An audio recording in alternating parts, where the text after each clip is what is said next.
Attracting top talent to rural areas is a large priority. I've long believed that rural students have all the talent, but often none of the access, and sometimes that includes access to top quality educators.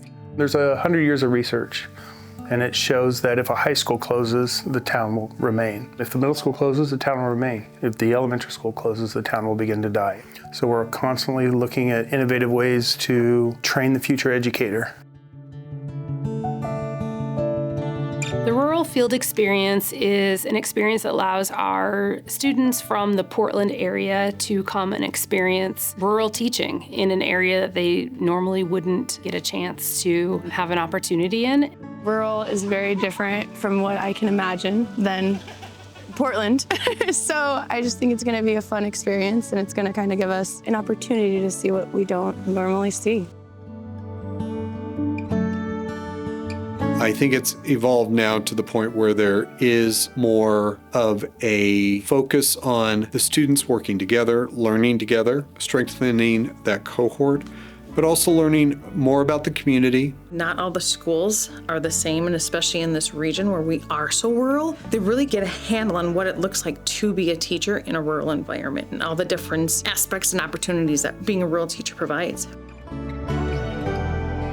As we were driving over to La Grande, I had a lot of nerves because I wasn't sure what the week was going to look like, but I was also really excited to come see what their schools look like. Do they have smaller class sizes? Do they also have staffing issues like we do in bigger schools? They get to spend time here, they get to see what La Grande is like, but then they also get to spend time in a rural community. And this past year, 2024, they spent some time in Union, Oregon.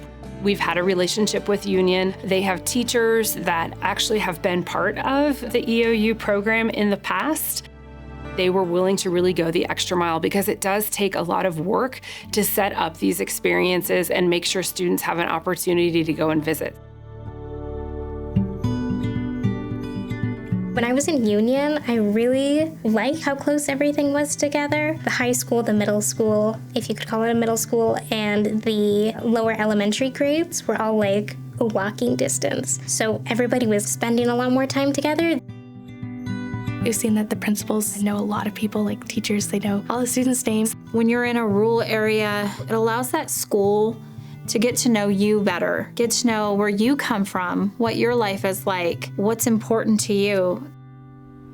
We do quite a bit of work in what does rural mean to them? What are some of the confirmation biases they brought into this about what a rural community is like or what a rural school is like? I had this notion of what they were going to be, really small classes, one teacher per grade, and it's really just not like that at all. I mean, there are places like that still, but some of the classes are the same size as the Portland School District or even bigger. It was really nice to see an inside look from different people's perspectives, especially when we would meet super young kids who are kindergartners. I liked seeing all the generational gaps in a small town because you think there's always just older people living there.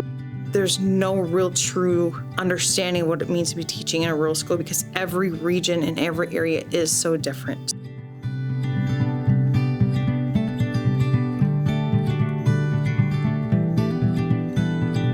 Teachers in smaller rural communities wear many hats. You're the math teacher, the science teacher, and the football coach. You're around the same groups of students for multiple activities. The schools are very much the heart of these communities. They really get to see how they can be creative as a teacher and make a huge impact. I think from this experience guiding me into my teaching career, I definitely want to focus on really getting to know my kids, really getting to know the school community, everybody in it.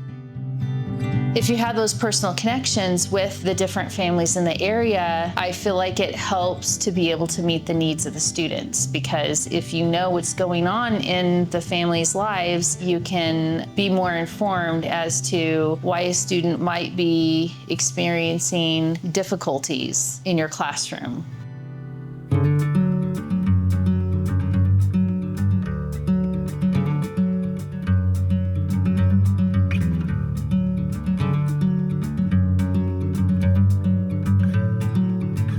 am definitely considering teaching in a rural area more than I was. I got to see a lot of great teachers today. I got to see the use of technology. They use iPads, they use TVs. A candidate that might be struggling in a urban metro classroom might really thrive in a small one-room classroom setting. There might be more challenges living in a rural area if you're not accustomed to it, but there's also challenges living in a big city. So I think you just kind of have to see the pros and cons as they come and be flexible. There are a lot of different places where teachers are needed and where teachers can be successful and perhaps find a community that works best for them, where they maybe want to put down some roots.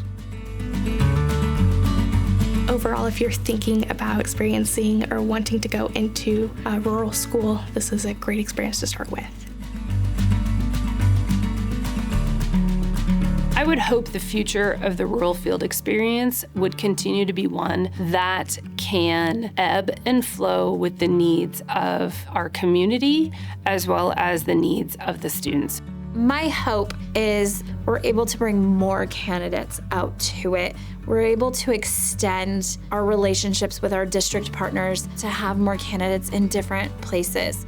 It's really important that we have a handle on what's happening in the needs of our region. And Eastern is that voice, making sure we have educators in the rural schools, just really understanding the students that we have to serve and the needs of the region.